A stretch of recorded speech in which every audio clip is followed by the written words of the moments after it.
पैंतीकोस मुबारक हो। पाकरू के नज़ूल का दिन सबको मुबारक हो। ईद पैंतीकोस का जो तल्लक है वो यहूदियों की ईद के साथ है। ईद पैंतीकोस का जो इंट्रोडक्शन है वो ये है कि ये ईद जो है ये यहूदियों की ईद थी। अब यहाँ तक तो हमें कंफर्म है कि ये ईद जो है ये यहूदियों की है, लेकिन ये मसीहों की ईद कैसे बन गई? आज सवाल ये है कि यहूदियों की ईद तो थी, लेकिन आज गौरतलब बात यह है कि ये मसीहों की ईद कैसे बन गई।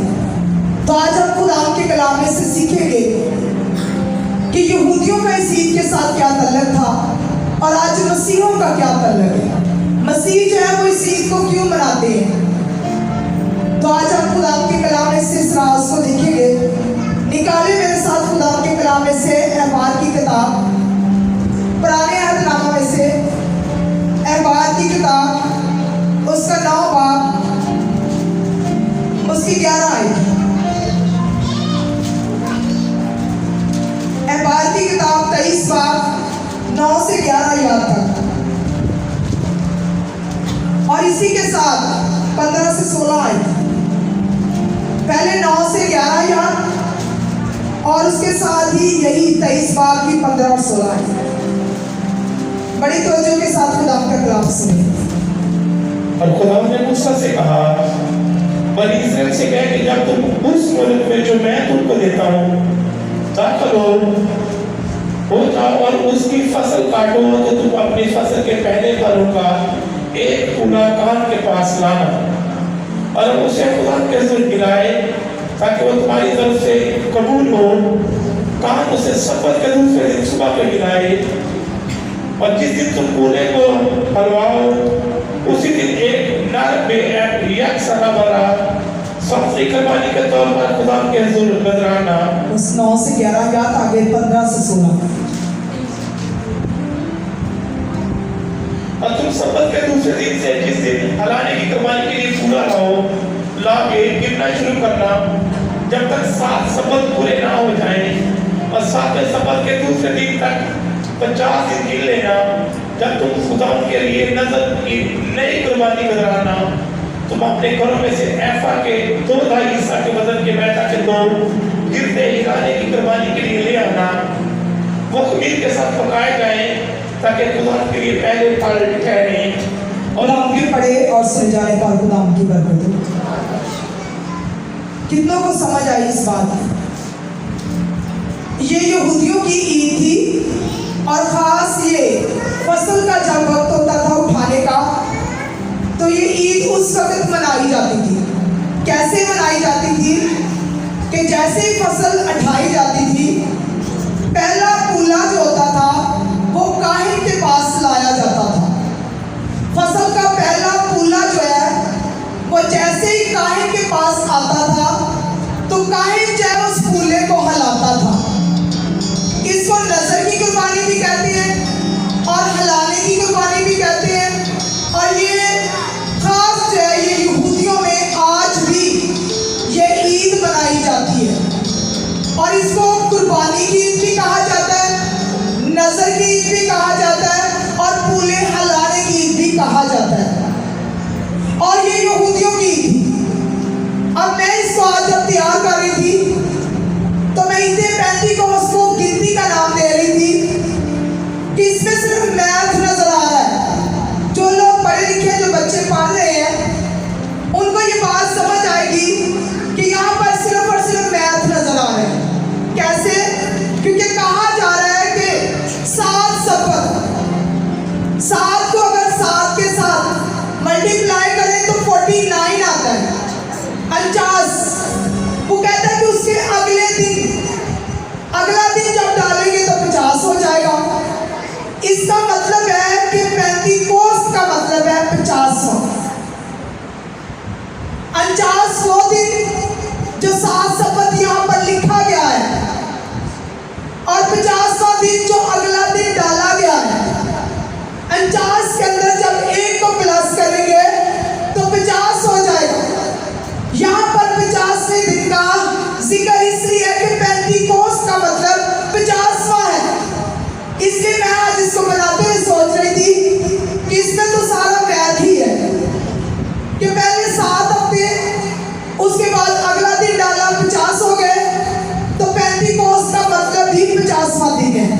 इसका मतलब भी 50वां है।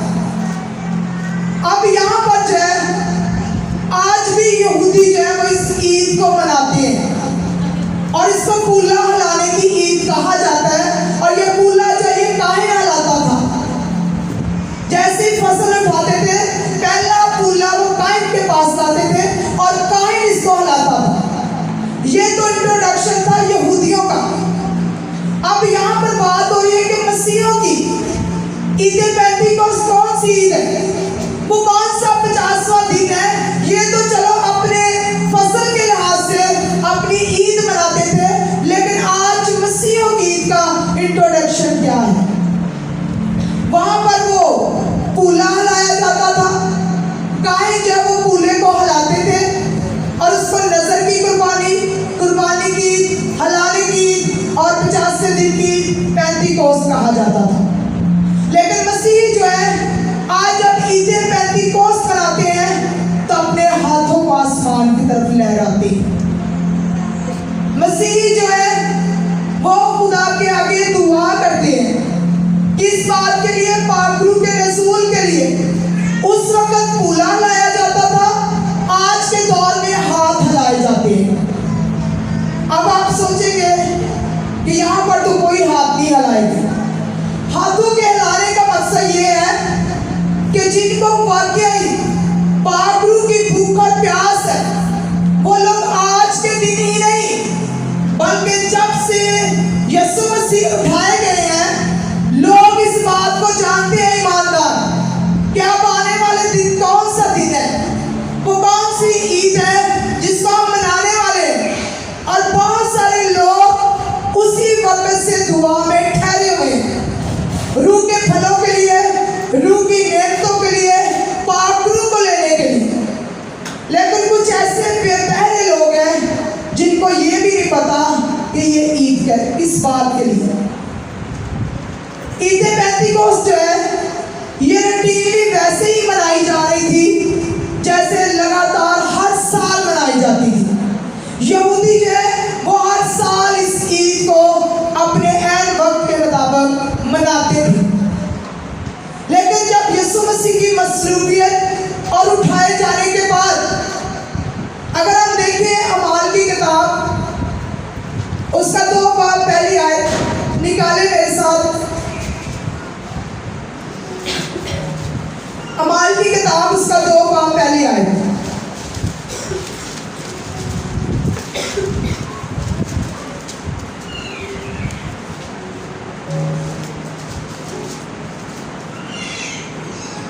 सिर्फ एक ही आयत।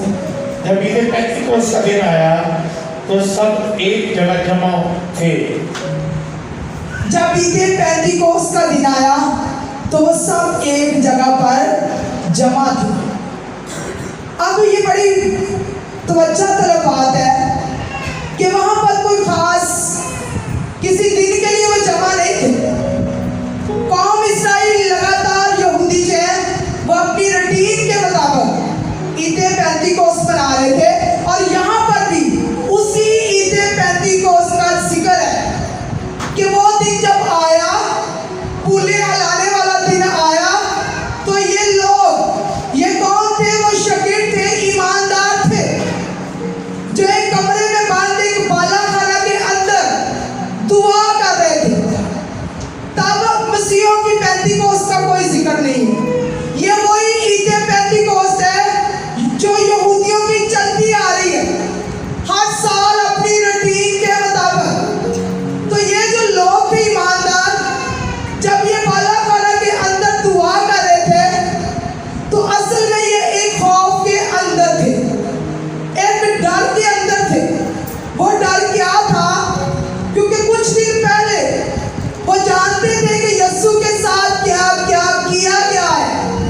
वो जानते थे कि यीशु को कैसे मसलूब किया गया है। वो यीशु के सारे दुखों को जानते थे। और जब वो जानते थे तो वो डरे और सहमे हुए। समझो कि जैसे बंदा छुप जाता है कि हम छुप के एक जगह पर इकट्ठे हो जाए ताकि हमारे साथ भी ऐसा ना हो जैसा यीशु मसीह के साथ हुआ। ये इनका का बैठने का मकसद था।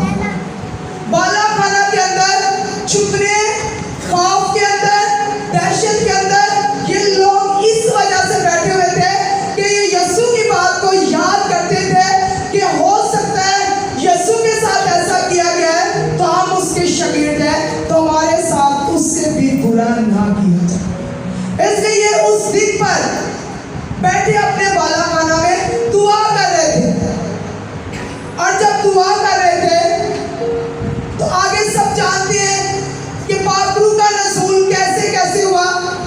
आज हमारा टॉपिक है कुव्वत का लिबास।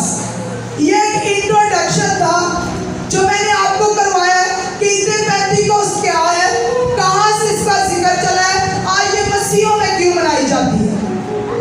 आज मसीहों में इसलिए मनाई जाती है कि ईद पेंतिकोस्त वही थी जो यहूदियों की थी, लेकिन यहाँ पर एक खास अचंभा और बड़ा काम हुआ कि वो लोग जब डरे सहमे एक कमरे के अंदर बंद दुआ कर रहे थे तो खुदा उनके कलाम का वो वादा कि मैं आखिरी ज़माने में हर बशर पर अपने रूह को डालूंगा, तुम्हारे बेटे और बेटियां नबूवत करेंगे, तुम्हारे जवान रोया देखेंगे, तुम्हारे बूढ़े ख्वाब देखेंगे, और ये कलाम जो है वो वाकई उनकी जिंदगी में पूरा हो।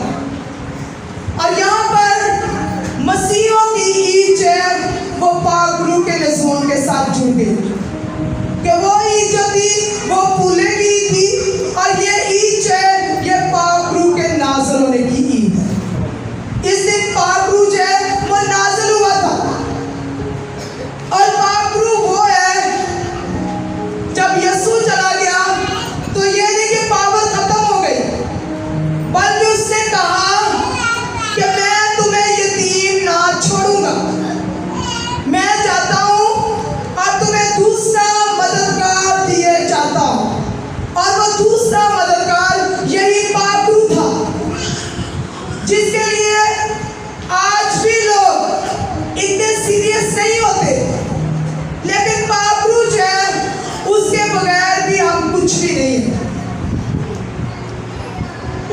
आज हमारा टॉपिक है कुव्वत का लिबास, जिसको हम कुव्वत का लिबास भी कहते हैं और उसी को हम पाकरू भी कहते हैं। तो आज हम सीखेंगे कि कुव्वत का लिबास क्या है, किसको कुव्वत का लिबास कहा गया है, और इस कुव्वत के साथ क्या होता है।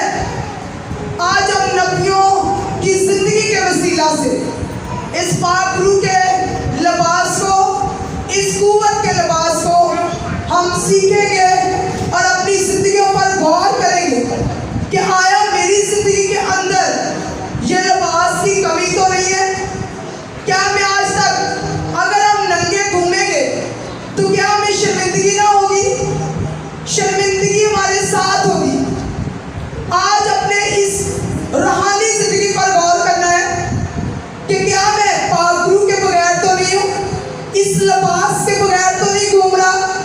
अगर मैं इस लिबास के बगैर हूँ तो मेरी जिंदगी बेकार है, वो जिंदगी मसीही जिंदगी नहीं है। ये तो हम दुनिया में रहते हुए अपनी जिंदगी का खुद मुआवजा कर सकते हैं। हर इंसान बेहतर जानता है, अपने दिल पर निगाह करके वो सोच सकता है कि उसकी जिंदगी कैसी है। क्या उसके पास पाकरू का लिबास है, कुव्वत का लिबास है, या वो नंगा घूम रहा है। आज कुव्वत का लिबास जो है ये पाकरू है, और जिसके पास ये लिबास नहीं वो रूह में नंगा है और शर्मिंदगियां लेकर वो घूम रहा है। शर्मिंदगियां उसके साथ जुड़ी हुई हैं क्योंकि वो शर्मिंदगी के अंदर है। उसे पता है बेशक हम चर्च में सारे बैठे हो, बेशक हम सभी इबादत करती हो, लेकिन आज हम अपने दिल पर निगाह करके पहचान सकते हैं कि क्या मेरे पास कुव्वत का लिबास है या मैं नंगा हूं। क्या मैं शर्मिंदगी की जिंदगी तो नहीं बसर कर रहा। लेकिन आज मैं आपको कुछ निशानियां बताऊंगी कि अगर आपके अंदर वो कुव्वत का लिबास आपने पहना हुआ है तो आप कभी शर्मिंदा नहीं हो सकते। आपको कभी कोई गिरा नहीं सकता, आपका कभी कोई मुकाबला नहीं कर सकता, आपके सामने कभी कोई ठहर नहीं सकता, क्योंकि ये कलाम के वादे हैं और कलाम के वादे 12 सच्चे हैं। कितने जानते हैं कि कलाम सच्चा है? और वो ये भी जानेंगे आज कि अगर कुव्वत का लिबास मेरे पास नहीं है तो मैं नंगा हूँ। आज इस शर्मिंदगी को महसूस भी करना है और साथ लेकर भी जाना है और अपनी जिंदगी को बदलना भी है, ताकि कलाम के वसीला से आज आपको छोड़ा जाए, आज आपको कलाम के वसीले से तब्दील मिले, आपको कलाम के वसीला से अक्ल मिले। जहाँ से आप खाली हैं आज आपको पता चले कि आपके पास कुव्वत का लिबास नहीं है, आप नंगे घूम रहे हैं। बेशक आप मसीह हैं, लेकिन जब तक आपके पास पाखरू नहीं है तो आप खाली हैं। ना आने वाले भेद कोई बताएगा, ना आने वाले राज कोई खोलेगा। कलाम कहता है कि जिसके अंदर पाखरू होगा वही आने वाले भेद बताएगा, वही आने वाले वक्त की बातें बताएगा, वही राज खोलेगा, वही बात करेगा। आज गौर करें कि मेरे घर में अगर मुसीबत आती है तो क्या मुझे पहले से पता चल जाता है? क्या मैं पहले से बेखबर होती? अगर आपके पास ऐसी कुव्वत है तो पाखरू आपके साथ है। अगर ऐसा कुछ भी नहीं है तो आपकी जिंदगी खाली है, क्योंकि राज की बातें, दिल के तह की बातें सिर्फ पाखरू जानता और कोई नहीं जानता।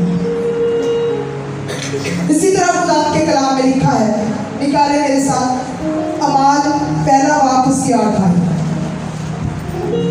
अमाल की किताब उसका पहला बाब उसकी 8 आयत। लेकिन जब रूह कुद्दस तुम पर नाज़िल होगा तो तुम कुव्वत पाओगे और यरूशलेम और तमाम यहूदिया और सामरिया में बल्कि ज़मीन की इंतहा तक मेरे गवाह होंगे। यहाँ पर लिखा है कि जब रूह कुद्दस आएगा, बड़े तवज्जो से अल्फाजों पर गौर करना है कि जब रूह कुद्दस आएगा तो तुम कुव्वत पाओगे।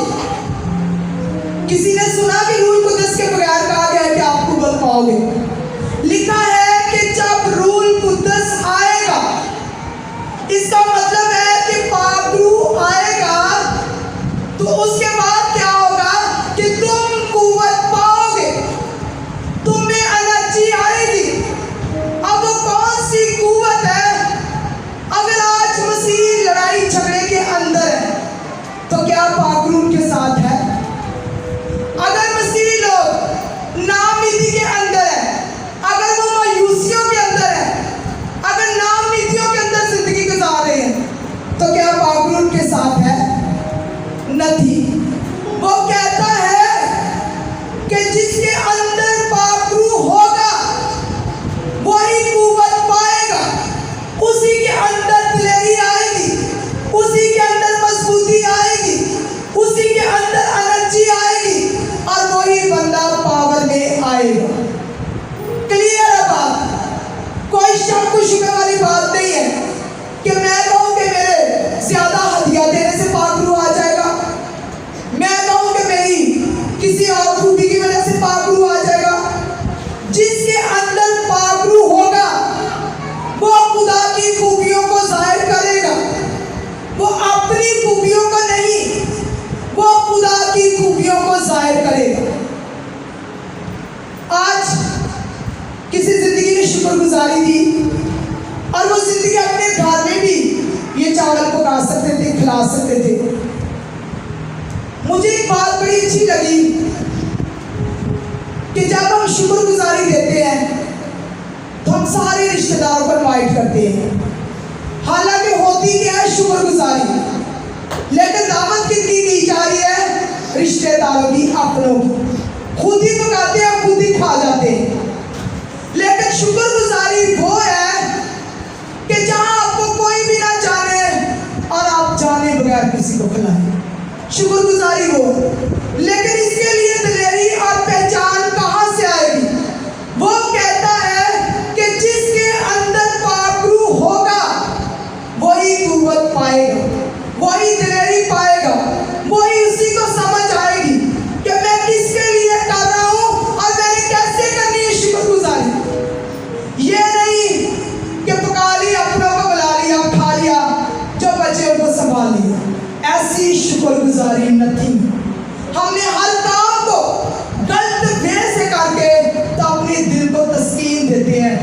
होते हैं कि मैंने खुदा के लिए शुक्रगुजारी की है, मगर वो कैसी शुक्रगुजारी मांगता है ये कभी सोचा ही नहीं कि उसकी शुक्रगुजारी कैसी होनी चाहिए। क्या कलाम में कहीं लिखा हुआ दिखा दें कि उसने लिखा हो कि तुम मेरी शुक्रगुजारी सिर्फ रिश्तेदारों के अंदर करना। आज हमारी क्रिश्चियनिटी क्यों फेल है? क्यों शुक्रगुजारियां देकर वहीं के वहीं रुके हुए हैं? क्यों हदिये देकर वहीं के वहीं रुके हुए हैं? हदिया बड़ा दे दे तो 10 रिश्तेदारों को पता होता है कि इस बंदे ने चर्च में इतना हदिया दे दिया। हमें ये पता ही नहीं है कि शुक्रगुजारी और हदिया कैसे दिया जाता है। वो कहता है कि जब तू खुदा के घर में जाए तो तेरे दूसरे हाथ को पता ना हो कि तू क्या कर रहा है। लेकिन हमारे सारे हाथ जो है वो रिश्तेदारों को बता के जाहिर करके, और अभी तो बहुत सारे चर्चिस में अनाउंस किया जाता है कि ये बंदा ये चीज देकर जा रहा है। हालांकि ऐसा नहीं होना चाहिए। ये बातें जो ये पाकरू में सिखाएगा, जिसके अंदर ये कुव्वत आएगी, जिसके पास ये लिबास होगा, उसे पता होगा कि पाकरू को मैंने कैसे अपने साथ रखना है। तभी तो खुदा का कलाम कहता है कि कितने लोग हैं जिनसे पाकरू रंजीदा हो जाता है। क्यों हो जाता है? हमारे कामों की वजह से। जब हमारे काम रफ है, खुदा के कलाम के मुताबिक नहीं है, खुदा के कलाम की नफी करते हैं, तो फिर हम कहते हैं कि मैंने खुदा के घर में इतना बड़ा बीज भी बो दिया है, मैंने 2 देखे खुदा की शुक्रगुजारी भी कर दी है, लेकिन बात वही की वही। जो दिया गया है उस पर तवज्जो करें कि वो कैसे दिया गया है, किस दिल के साथ बोया है। क्या पूरे मोहल्ले को बताकर तो नहीं बोया कि ये मैं आज इतने लोगों को खाना दे रहा हूँ, दे रही हूँ, ये मेरी शुक्रगुजारी है? क्या हदिया देकर किसी को बताया तो नहीं कि मैं खुदा के घर में इतना देकर आई हूँ, आया हूँ? अगर आप अनाउंस करते हैं तो आपकी बरकत आसमान से रुक जाती है, आसमान बंद हो जाता है आपकी बरकत के लिए, क्योंकि वो कहता है कि ये राज तेरे और मेरे दरमियान में रहे। लेकिन हम अपनी बड़ाई के लिए, अपनी बढ़ियाई के लिए, अपने आप को बड़ा करने के लिए, अपने आप को ऊंचा करने के लिए हम सब रिश्तेदारों को बताते हैं कि मैंने खुदा के लिए ये किया। हम खुदा के लिए कुछ भी नहीं करते। खुदा का कलाम कहता है कि हर तरह के चरिंद परिंद, हर तरह का जानवर, हर तरह की चीजें तो मेरी है, तू मुझे क्या देता है? खुदा आज मुझसे और आपसे सवाल करता है कि तू मुझे क्या देता है? तो हम देते क्या खुदा? ये जिंदगी भी उसकी, ये सब कुछ उसका। अगर वो हमें कमाने की हिम्मत देता है तो हम कुछ करते हैं, तो ये हमारी शुक्रगुजारी है। लेकिन वो कहता है कि इसका दूसरे शख्स को पता ना चले। आज अगर हम चाहते हैं कि ये कुव्वत का लिबास मेरे साथ रहे, तो रूह की बातों को समझने की कोशिश करें। पाकरू रंजीदा हो जाता है, पाकरू नाराज हो जाता है, पाकरू आपसे अलग हो जाता है, पाकरू आपको अकेला छोड़ देता है।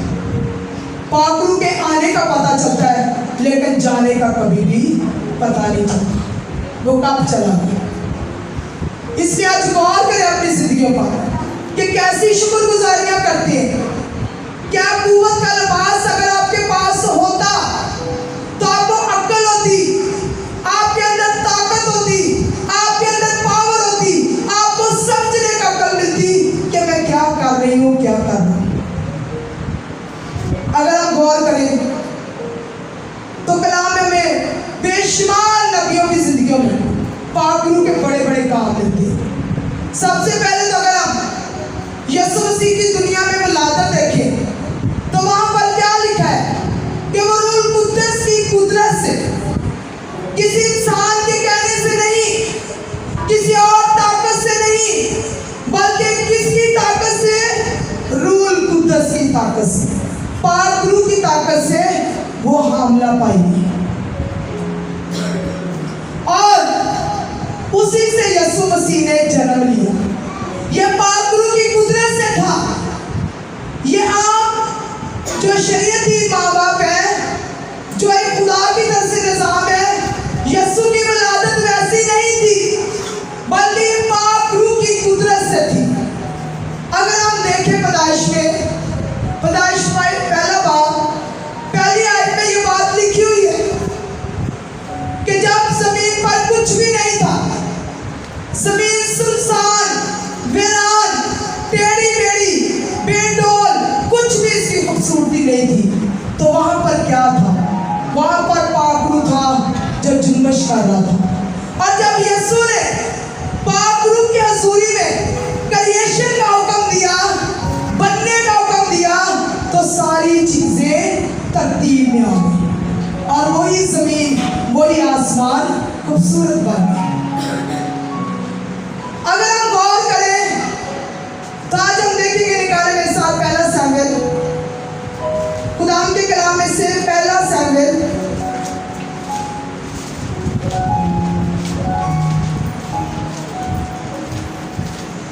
उसका 16 बाब 13 आयत।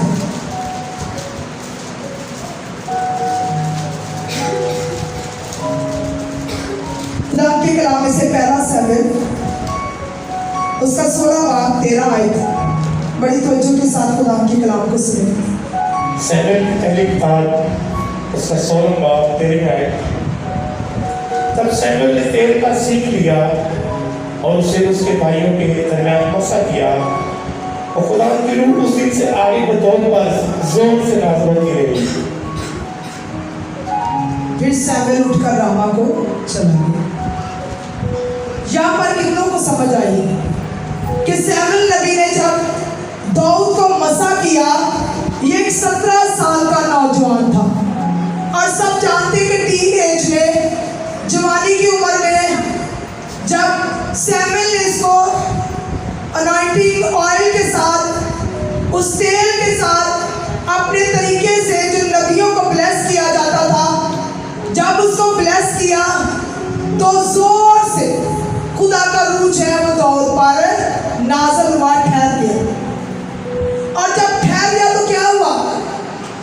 वही 17 साल का नौजवान जो छोटे कद का अपने भाइयों में से रद्द किया हुआ, हो सकता है जिसको घराने में इतनी अहमियत ना दी जाती हो, वही लड़का एक कुव्वत में आ गया।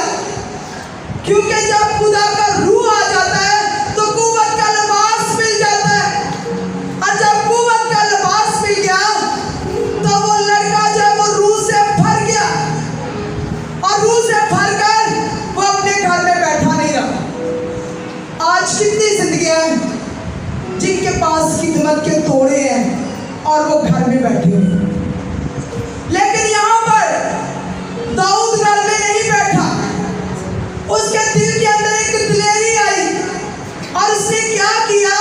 उसी दिलेरी के अंदर जाती जूलियत को, जो खुदा की बेइज्जती करता था, खुदा की फौजों की बेइज्जती करता था, उसने उसके अंदर, दाऊद के अंदर एक गैरत आ गई। गैरत कब आई? जब पाक रूह उसके अंदर आया। जब पाक रूह हमारे अंदर आता है तो हमें खुदा की गैरत आती है। आज क्यों हम खुदा की गैरत हमें नहीं खाती? क्योंकि पाक रूह से हम खाली हैं। अगर ये पाक रूह से खाली होता तो ये कभी जाती जूलियत का मुकाबला ना करता, क्योंकि ये इतना छोटे कद का और जाती जूलियत इतना बड़ा सूरमा, जिसको दुनिया जानती थी, दुनिया मानती थी कि वो कैसा जंगजू बंदा है, और एक आम बंदा, भेड़ बकरियां चराने वाला।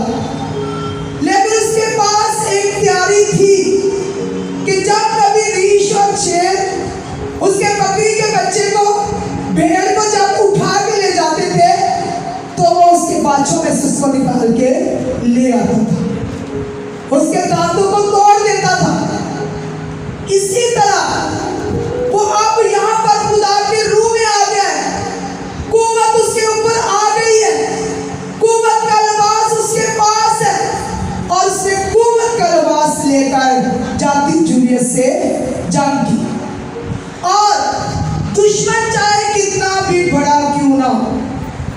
अब्लीस चाहे कितना भी बड़ा क्यों ना, अगर आपके पास कुव्वत का लिबास है, अगर आपके अंदर पाकरू है, तो अब्लीस आपका कुछ भी नहीं बिगाड़ सका। अगर जाती जूलियत दाऊद का कुछ नहीं बिगाड़ सका, तो अब्लीस शैतान भी आपका कुछ नहीं बिगाड़ सका। लेकिन आज बहुत तलब बात यह है कि उस पर तो रूह ठहरा हुआ था। क्या हमारी जिंदगी के अंदर पाकरू है?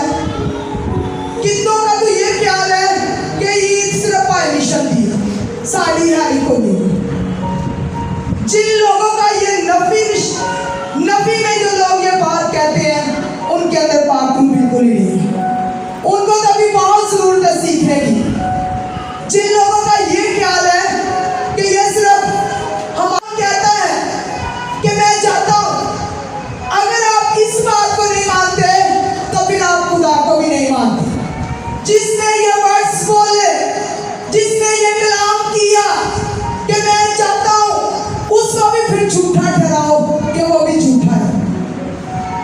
आज गौर करें कि कुव्वत का लिबास हमारे पास नहीं है, तभी तो ना बदरूएं हमसे डरती है, ना जादू टूना हमसे निकलता है, और ना शैतान के आगे से भागता है। क्योंकि उसे पता है कि अगर इसके अंदर कुव्वत का लिबास होगा तो ये मुझे हरा सकता है। क्योंकि जब कुव्वत का लिबास होगा तो आपके सामने कोई खड़ा नहीं रह सकता, आपको कोई गिरा नहीं सकता, आपको कोई नीचा नहीं कर सकता। लेकिन जब आप पाकरू से खाली हैं तो सब आपको कुछ ना कुछ कह सकते हैं, कर सकते हैं। और यहाँ पर दाऊद की जिंदगी में ये सिखाती है कि वो 17 साल का नौजवान, सब घराने से रद्द किया हुआ, छोटे कद का और भेड़ बकरियां चराने वाला, लेकिन जब खुदा का रूह आ गया, जब कुव्वत का लिबास मिल गया, तो वो बड़े बड़े काम किए जो आम सूरमा भी नहीं कर सकते थे। उसने वो काम करके दिखाया। जब पाकरू आ जाता है तो दिलेरी आ जाती है। जब पाकरू अंदर होता है, कुव्वत का लिबास होता है, तो शैतान पर फतह पाते हैं। जब हमारे पास कुव्वत का लिबास होगा तो शैतान हमारे आगे भागेगा, क्योंकि उसे पता है कि आपके साथ जो है वो एक आग चल रही है, आपके अंदर आग है, आपके चारों तरफ आग है, वो आपको छू नहीं सकती। लेकिन जब हम पाकरू से खाली हैं तो हमारे पास कुछ भी हो सकता है। बीमारियां में ताक करेगी, लाचारियां में ताक करेगी, मजबूरियां में पकड़ेगी, दुख में पकड़ेंगे, बदरूएं में ताक करेगी, और मुख्तलिफ मसीह के हमारा पीछा करेगी। क्योंकि पाकरू हमारे पास नहीं। पाकरू हमें फतह दिलाता है, पाकरू हमें दिलेरी देता है। वो कहता है कि जब तक कुव्वत का लिबास ना मिले इस शहर से बाहर ना जाओ। जब तक पाकरू ना मिले इस शहर से बाहर ना जाओ। इसका मतलब है कि हमें पाकरू की कितनी ज़रूरत है, कि पाकरू होगा तुम्हारे पास कुव्वत का लिबास होगा। आज भी जब मैं गीत गा रहे थे हम लोग मसा में, तो मैं देख रही थी कि कितने लोग हैं जो बिल्कुल चुप बेखबर, तालीमी मारी को भी बड़ी सोच समझ के मारी कि मारे या ना मारे। खुदा के जब पाकरू में आ जाते हैं तो पाकरू में चाहता है, पाकरू ही कहता गाओ, हमत करो खुदा की, पाकरू ही कहता तालियां बजाओ, पाकरू इस वक्त अकल देता है कि आप खुदा की प्रस्तुति कैसे करनी। क्योंकि जब दाऊद के पास पाकरू था तो दाऊद ने कैसे प्रस्तुति की ये सब जानते हैं। आज हमारे पास उसकी वर्शिप करने के लिए भी कुछ नहीं है, दलेरी नहीं है, कुव्वत का लिबास नहीं है, खाली है, और जैसे आते हैं वैसे ही चले जाते हैं। और आसरा क्या हमारा होता है कि काश खुदा का खादम हाथ रखे और मेरा काम बन जाए। लेकिन ये सब आसरे गलत है। खुदा ने आपके अंदर एक पावर दी है, खुदा ने आपको जिंदगी दी, खुदा ने सबके लिए नेमत जो जारी की है। आज लेने के लिए कमी हमारे अंदर, क्या हम इस नेमत को रिसीव नहीं करते, हम पाकरू को नहीं लेते, हम पाकरू के लिए इनकार करते हैं। और जब पाकरू से इनकार करते हैं तो फिर पाकरू हमारे साथ नहीं रहता। अक्सर लोग कहते हैं कि ये जो है ये भाई मिशन के लोगों की ईद है। तो मैं अक्सर सोचती हूँ कि जब यहाँ चावल बनते हैं तब तो सभी खाते हैं, तब वो भाई मिशन के चावल नहीं होते। कभी गौर करें अपनी बातों पे भी, आप कहाँ से क्या सोचते और क्या कहते हैं। जब जिस्म की खुराक के लिए हमें कोई परवाह नहीं है, तो रूह जो सच्चाई है, उसने कहा राह हक और जिंदगी मैं हूं, उसे कोई भी झुठला नहीं सकता, कोई उसके कलाम को रॉन्ग नहीं कह सकता। किसी में ये जुर्म नहीं है कि उसके कलाम को गलत कह सके, किसी में ये हिम्मत नहीं है कि उसके कलाम को गलत साबित कर सके। लेकिन आज हमारे मुंह के अंदर ये रॉन्ग पावर, ये हमारे मुंह के अंदर गलत पावर शैतान ने डाली हुई है, जो खुदा के रूह के खिलाफ हम बातें करते हैं। और फिर हम कहते हैं कि ना बीमारियां हमारे घर से जाती है, ना लड़ाई झगड़ा हमारे घर से जाता है, ना नफरतें हमारे घर से जाती हैं, और ना मसले हमारे घर से जाती हैं। जो खुदा का मुकाबला करेगा उसका हाल इससे भी बदतर होगा। ये इंसान नहीं, ये कलाम है। क्या आज तक कभी किसी ने खुदा का मुकाबला किया? तो क्या मैं और आप कर सकते हैं? क्या हमारे अंदर इतनी जुर्रत है? क्या कुव्वत के लिबास को रॉन्ग कह सके? जिसके पास कुव्वत का लिबास था, उसने बड़े बड़े काम किए। अगर हम सैमसन की जिंदगी पर गौर करें, तो सैमसन जब वो मां के पेट ही से ब्लेस था, और उसने क्या किया?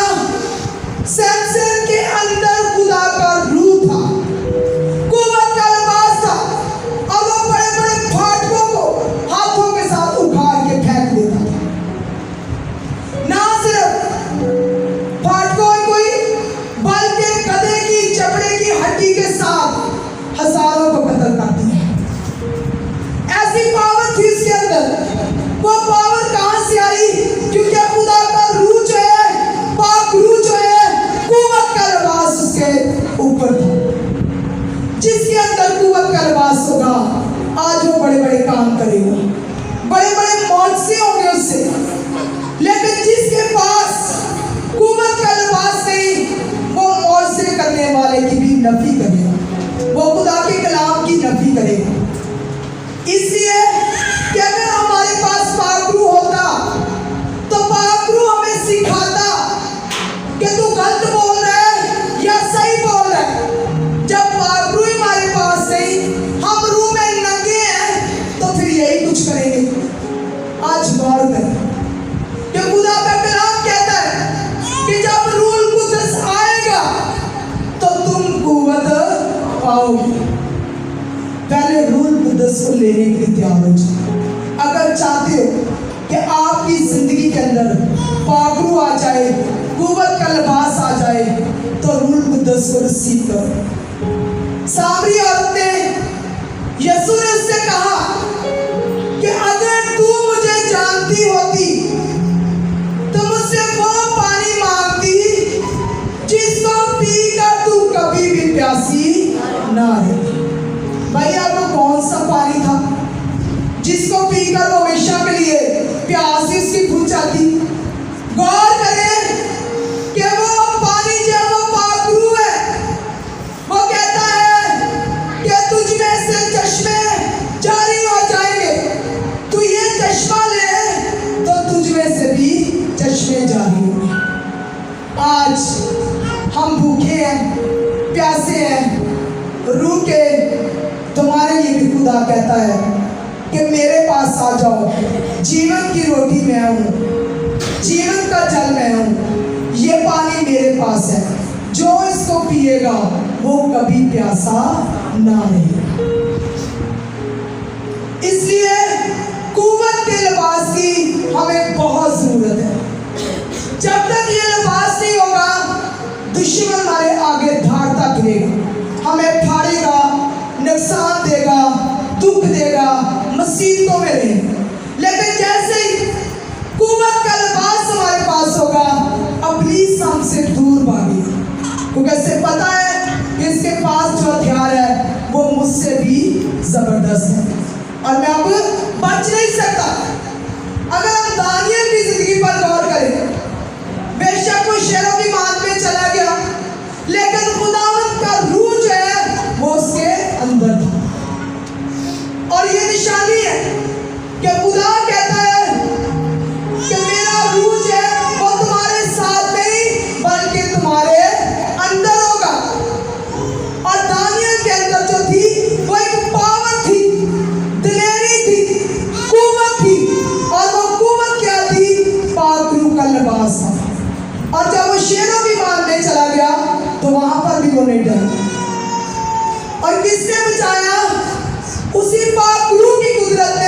उसको वहां से जिंदा निकाल दिया।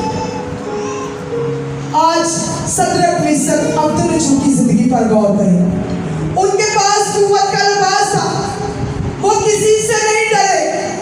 आज वो शकील जो थे वो बाला खाना के अंदर डरे हुए बैठे थे। जैसे ही पाक रूह का नज़ूल हुआ, उनके अंदर पावर आई, कुव्वत का लिबास मिल गया, तो वो वहीं से तितर बितर हो गए और खुदावंद की खिदमत करने लगे और बहुत सारे लोगों में पाक रूह की मनादी करने लगे।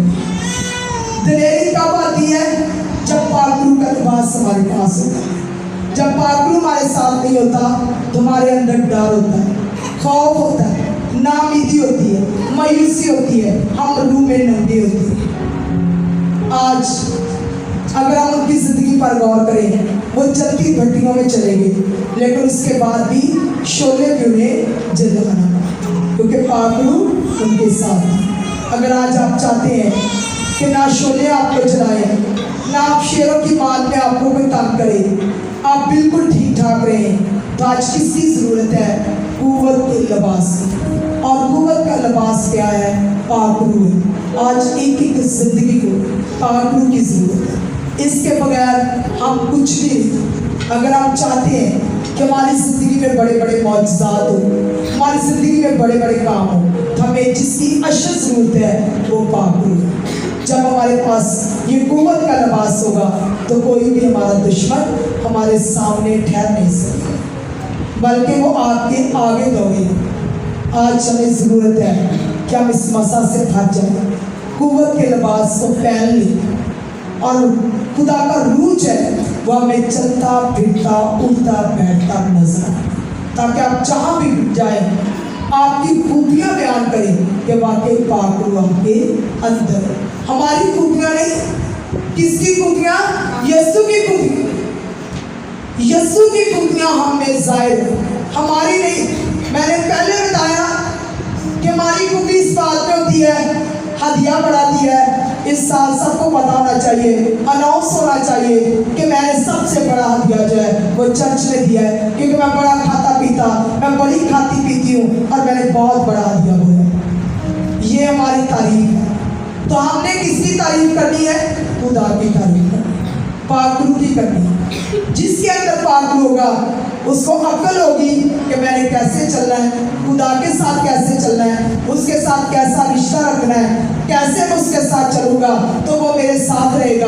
क्योंकि पाक रूह रजीदा हो जाता है, पाक रूह छोड़ जाता है, पाक रूह के आने का पता चलता है मगर जाने का कोई पता नहीं चलता। इसलिए कोशिश करें कि पाक रूह आज समझे कि वो है क्या। आज उस कुव्वत के लिबास को पहन लें, ओढ़ लें अपने ऊपर, बीमारियां खुद ही चली जाएंगी, इब्लीस खुद आपसे दूर भागेगा, कुत्ते आपसे पीछे हटेंगे, क्योंकि आपके पास लिबास है। आपने वो सेफ्टी का लिबास पहना हुआ, कोई आपके साथ सामने आ नहीं सकता। आज खुदा के कलाम को समझने की ज़रूरत है कि हमें आज इस बात की ज़रूरत है, हमें कुव्वत के लिबास की ज़रूरत है, ताकि हम पाक रूह से ममूर हो जाए, पाक रूह में भर जाए और खुदा के लिए बड़े बड़े काम कर सकें। खुदा आज आपको और मुझे इस कलाम को इस तरह से बड़ी